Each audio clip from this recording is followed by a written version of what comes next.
We're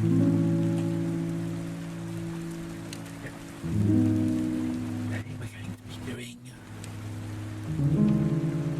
whatever the hell this thing is. Yeah, man.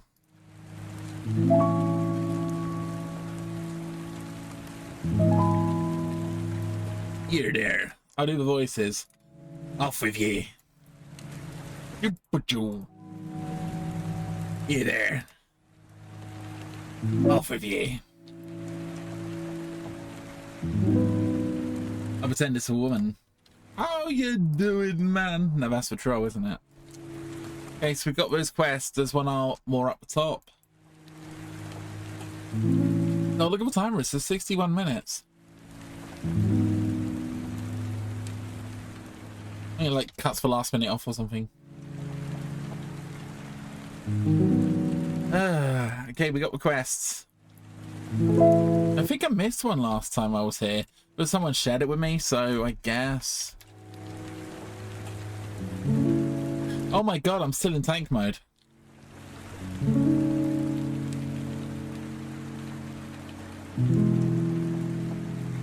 That's not good.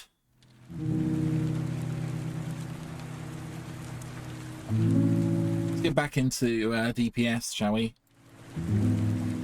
So yeah, basically we've been doing this every day, and I think at this point I've kind of gotten pretty used to it. So we've kind of optimized the heck out of it, to be honest. So that's kind of what I'm going to show you today. It should take us about 25 minutes, I think. Maybe you don't mind if I switched over the sound. It's actually music I made yesterday, which I thought was pretty cool. Mind you, if I'm talking all the time. Yes, you can't hear it, but... Right, so we've done the first quest, handed it in. I like to hand it in whilst I'm here. Let's go second quest.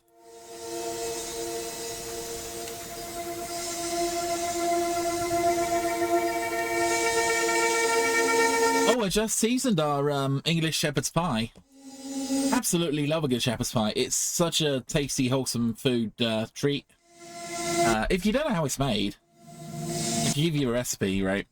This is live action, like, amazing stuff. So, yeah, you start off with, like, some good quality mince or something. I think it needs to be, what is shepherd's pie? A sheep? So, I don't even know, man. What kind of meat is a shepherd's pie? I don't even know. Maybe I'll have to ask my phone or something. But yeah, you get a nice... We're going in the cave. We never normally go in the cave. So yeah, we get a nice quality mince. Chop up a bunch of like garlic and onions, and I like sweet corn in mine personally. I think it tastes really good.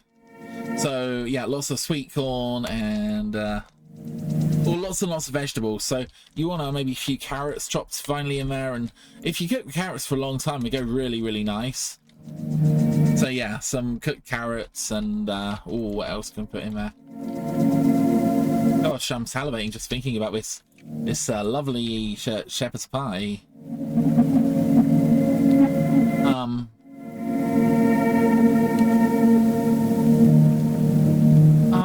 I guess I don't know, basically loads of like good vegetables. So you can probably put a few peas in if you want. Oh,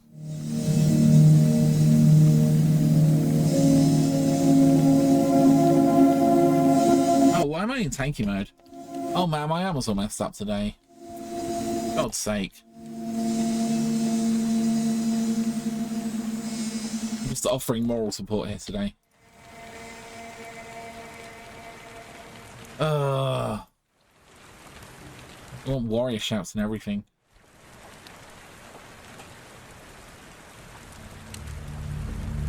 Hey, why do I have Warbringer?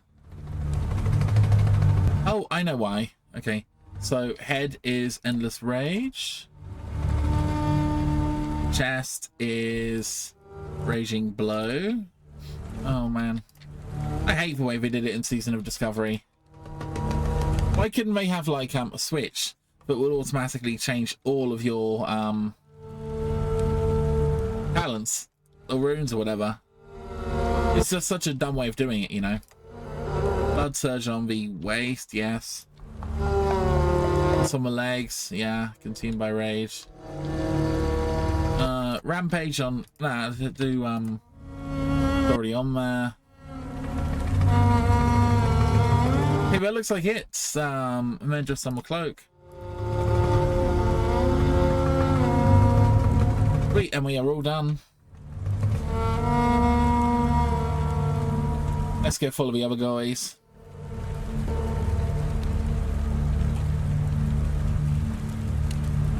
Sweet. Oh yeah, what was Sweet doing? Shepherd's pie. Let's ask ChatGPT. Good shepherd's pie. Anyway, what you basically want to do is you get all the ingredients and you cook them all up in a big pot and you add lots of delicious things. So I like to add an oxo cube because it kind of adds like some beef stock flavor, but you can actually use beef stock. So yeah, I'd add that to the sort of meaty recipe. Really, really good. Oh, here we go. Onion, finely chopped, carrots, cloves of garlic, frozen peas, tomato puree, Worcestershire sauce, beef or lamb stock, 1 tablespoon flour, which is for thickening with stuff, salt and pepper, tablespoon of olive oil or butter. I actually put some walnut oil in our shepherd's pie, and I don't normally do that, but I was looking at walnut oil and it's got a lot of ALA in it, is it? Oh my god, I don't even know. But basically good stuff for helping boost your omega-3 intake, so I kind of figured I'd get some walnut oil, which, you know, you're not really meant to cook for too much, but whatever's in it. Oh,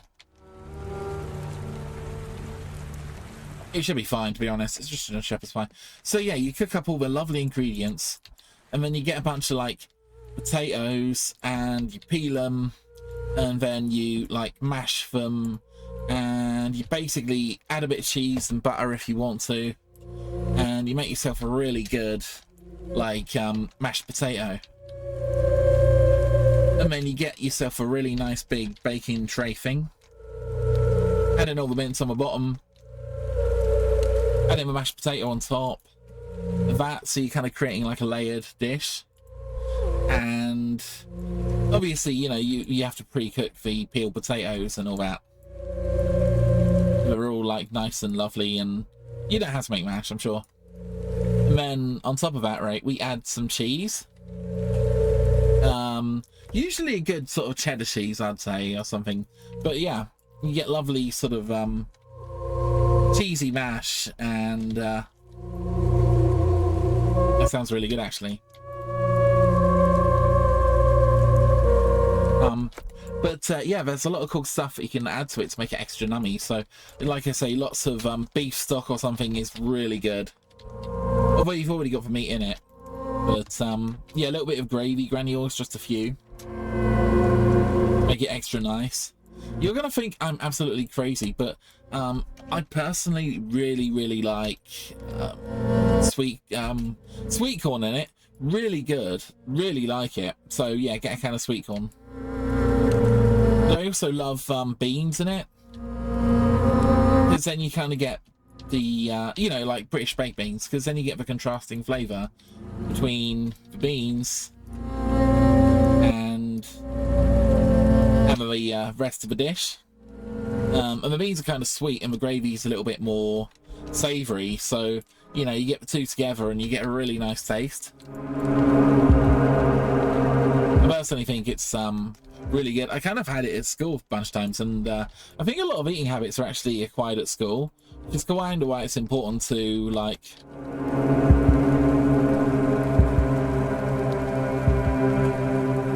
you know, have good food culture in schools, because you know, kids are like the same kinds of foods often when they're kids or whether they're adults.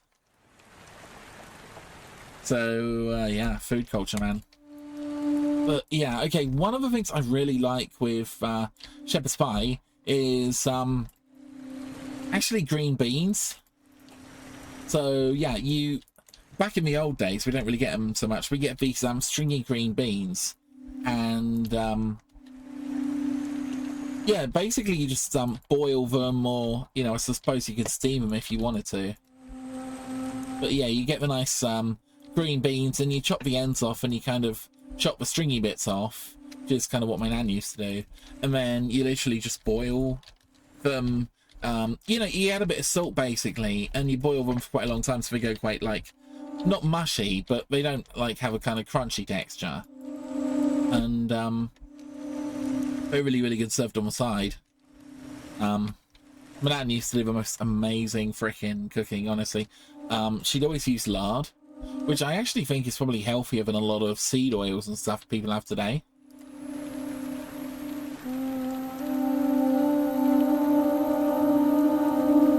I don't know what's going on, I'm just going to help them.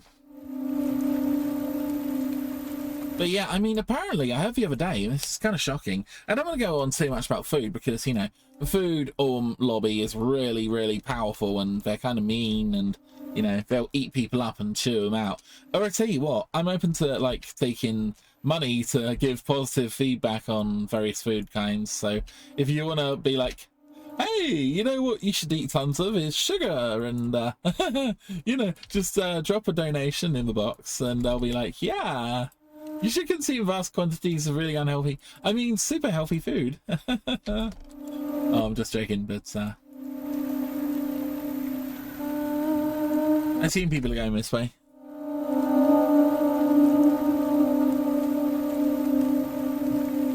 But yeah, okay, what else can we have with our shepherd's pie? Okay, you've got your shepherd's pie, and let me describe it. Okay, with the cheese, after you put it in the oven, the whole thing goes a bit bakey and nice. The cheese should almost be like slightly crispy and dehydrated, but still kind of, you know, cheesy and good. But, you know, sort of borderline slightly crispy. It's really nice. And like I say, you can use regular mashed potato or cheesy mash, or add a bit of butter, whatever you want to do. Really good mash on top.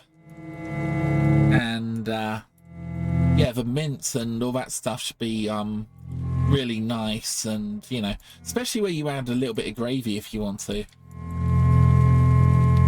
That's just friggin' lush. So the whole thing becomes just like a delicious kind of food. I don't know where Toran's going.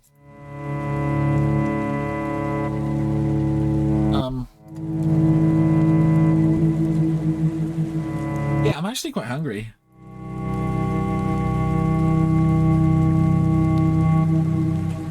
But I don't know. I also think the secret to making food like so much better is to just have like, don't be afraid of adding like a bit of fat to the food, because you know, fat's actually kind of healthy, especially if it's a well-balanced meal. So I'm not necessarily saying butter, but people like olive oil. Like I said, people cook a lot of food in lard and stuff. You used to in the olden days, not so much anymore, but it's still a good ingredient if you want to use it, and it's not too unhealthy either. I'd say lard is better than vegetable oil, personally. Controversial take. Yeah. But yeah, adding enough like salt and pepper makes a real freaking difference here. I always like gotta be careful with this one, like Niger seeds, black Niger seeds, I think they're called, but they just make everything taste a bit nummy, so I always had a few of them sort of ground up in a pepper grinder, and they're also meant to be very, very healthy and good for you as well. So I'd recommend that actually, if you want to just get yourself a few like Niger seeds and grind them up. Ooh, do I actually? Oh yeah, I'm on 8 of 8. Just kill him for the fun of it. Yeah, crazy, crazy man. Slave, taskmaster.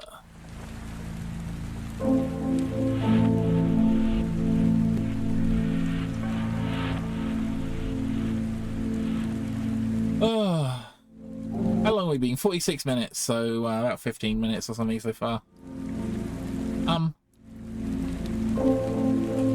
There's lots of other things you can sort of have with a shepherd's pie. Like I already said, string beans are a real classic. But yeah, basically anything you want.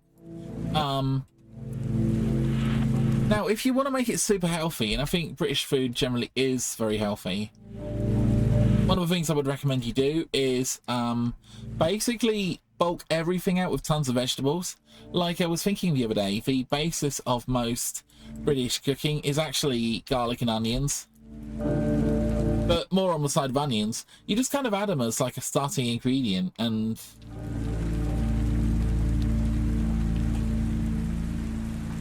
you kind of fry them up a little bit. I'm not sure how healthy they are when they're sort of fried up, but oh, for God's sake, inventory full.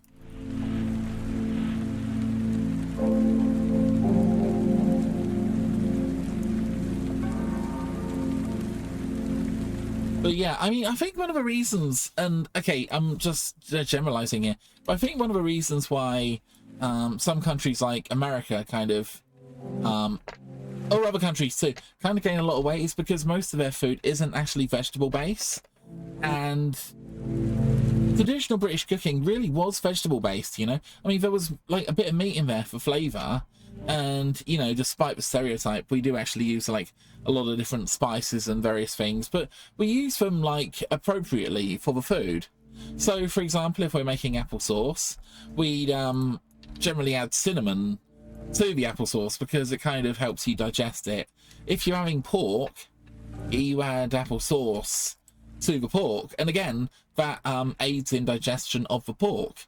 And you know, I kind of mentioned adding a bit of Worcestershire sauce to shepherd's pie. A lot of these condiments that people actually use traditionally have various properties which improve the digestibility of the food and sort of make it easier and kind of nicer.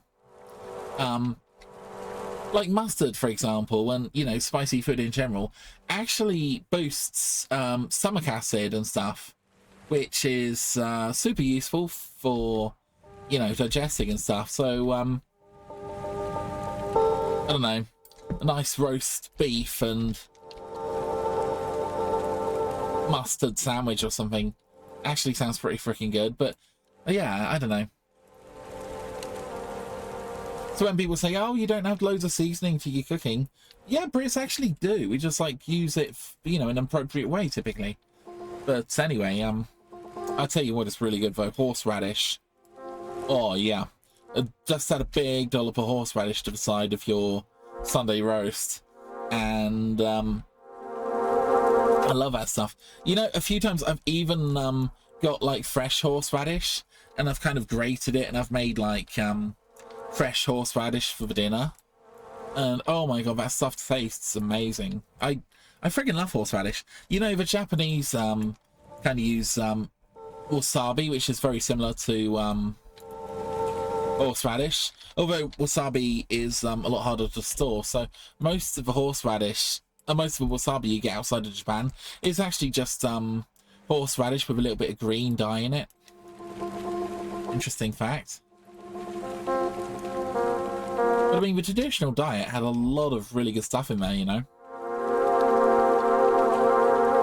And also, one of the things we really miss out, and I think this is why a lot of people are unhealthy, is we don't eat enough green vegetables and plants and stuff. Because, I mean, one of the innovations which allowed people to be successful in Europe was actually the brassicas. You know, a lot of the green vegetables. What am I thinking of? The little green things that you have at Christmas. Stuff like that, and your cabbages. You know, you could actually grow them, and they would grow at different times during the year. So if you can make yourself, like, I don't know, tons of cabbage soup, for example, during the winter, it actually helps you survive a lot better, because you know, you've got food all year round. And again, this is one of the reasons people were so successful in Europe. But that was you know, a very, very traditional part of the diet, and we actually kind of selectively bred a lot of these plants to you know, make them better for eating over the winter and stuff. So yeah, I mean, I think historically we went from eating like a lot of vegetables and plant-based foods to eating a lot more processed food. And there's two different types of processed food. So there's processed food, which is like cheese, for example. Cheese is something that's been made for thousands of years, and you know, you process it, for example, fairly traditional. Then there's ultra processed food, and a lot of people get really confused about the two, and they'll say like, oh, there's no difference between the two different types of food. There really is massive difference, and I'll tell you what it is. With ultra processed food, what they typically do is they go to a laboratory and they break every single food item down to its constituent components. So you got your flour and whatever it happens to be. You know, you got your fat from seed oil, and they basically try to make this stuff as storable and as freezable as possible, so you just get massive blocks of food basically, and then they kind of recombine it in novel ways, and they make all kinds of different foods and things, sort of using it. Problem is that's really unhealthy. Oh look, I'm getting XP. I'm always going to be exalted with the Warlords. A revered, isn't it? Yeah. So that's really my difference between regular food and ultra processed food. It's just the fact, yay! Exalted with the Hydraxian Warlords, finally.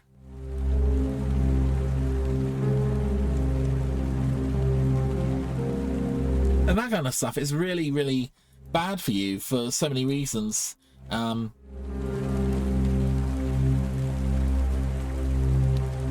Mostly because it isn't like regular food that your body would be used to kind of digesting since time immemorial. It's kind of like new funky engineered food,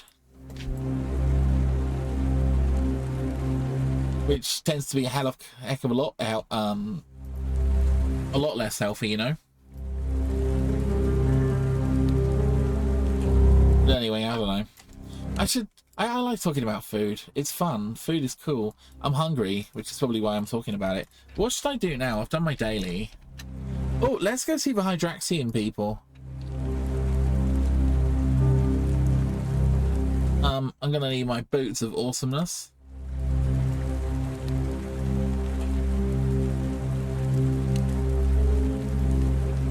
So I don't know. The other thing that people used to eat in the UK was seasonal food. Like, people actually wonder what like British food actually is. Well, it really depends on, you know, what the season was and, you know, what's sort of available at that point of year. Certainly from a more, you know, traditional point of view.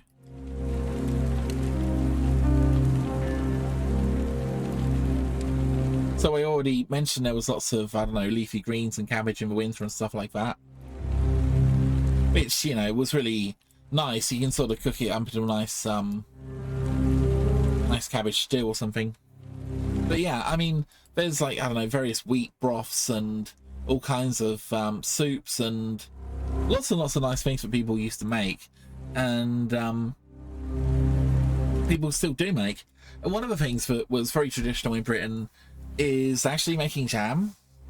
And this is kind of a genius idea, but a little bit technical at the same time. So you would have tons and tons of like fruit and berries and stuff during the spring and summer, more of a summer I suppose, going into the autumn.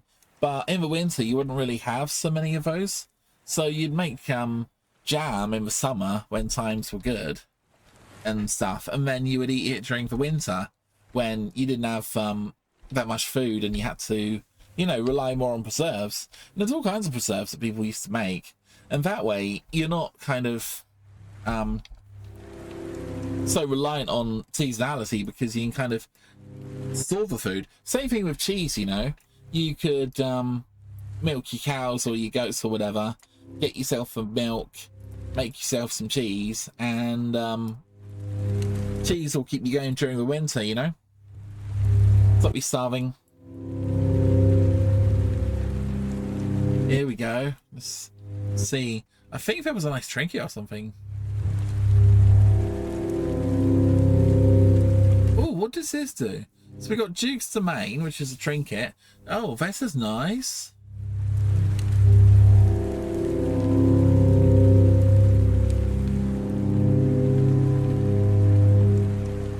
I don't actually know what Oath of the Sea does. I could look it up, but it'd be more fun just to use it. So that trinket's actually pretty freaking nice for tanking if you need fire resistance gear. That pretty much means that I'm fire capped now. So, okay. They've got like 22 stamina. It's quite a lot of stamina. 20 fire resistance. So let's, I'll shovel my tanking gear.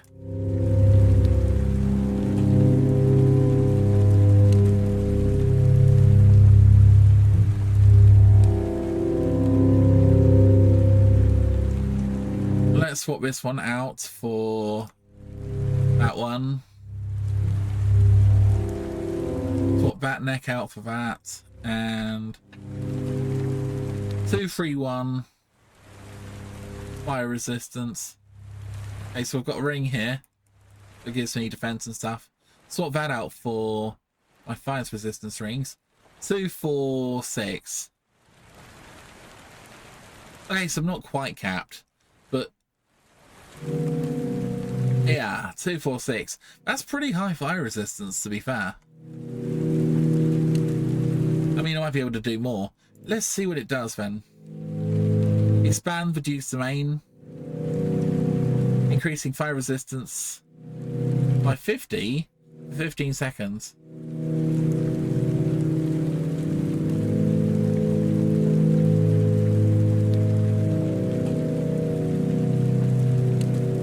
So that's pretty cool, actually. So, this one obviously gives me bonus 20 fire resistance and deals 20 fire damage to anyone who strikes you with a melee attack. So again, if you were going to go and kill Ragnaros, right, this will give you a lot of fire resistance and kind of good for holding threat as well. Yeah, I guess my fire resistance is up to 266. Oh, blimey, governor, that's a lot. Let's see. Yeah, it's giving me extra 5 fire resistance. Oh, we haven't even put on a fire cape yet. Wow, I'm at 291 fire resistance. That's pretty good.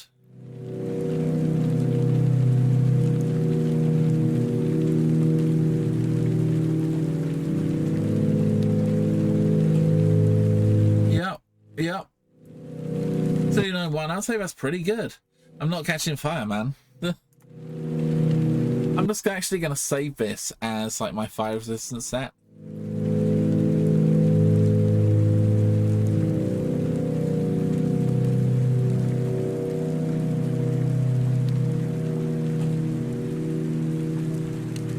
Wait, what was I talking about?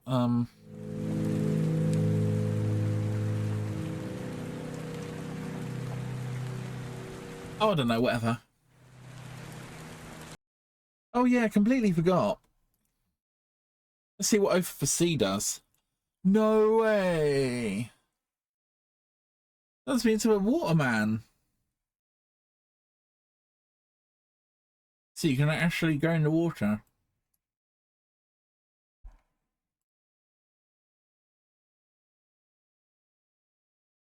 Dude, I'm a waterman.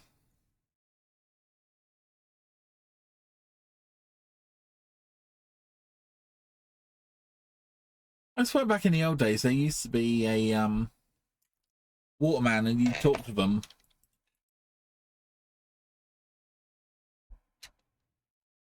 My water is your water, friend. Ah, that's nice. But I'm literally in the sea. Oh, I tell you what though, guys, this is freaking awesome.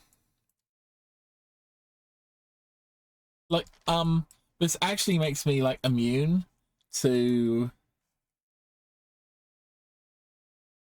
taking any kind of like underwater breathing stuff. Dude, that's so freaking cool. So yeah, this trinket lets you breathe underwater and turn into a water guy.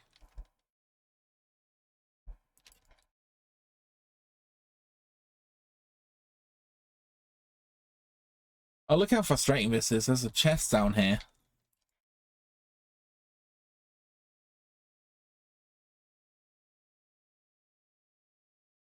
Am I imagining it? But I swear one of these guys would sell you things.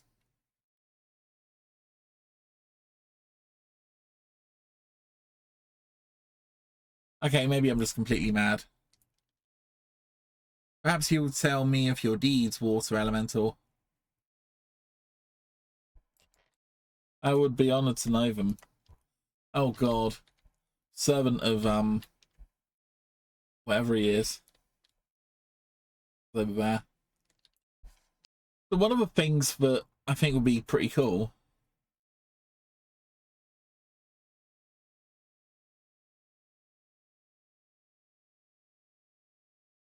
is if you had something which made you immune to fatigue. Because fatigue is a real pain, you know.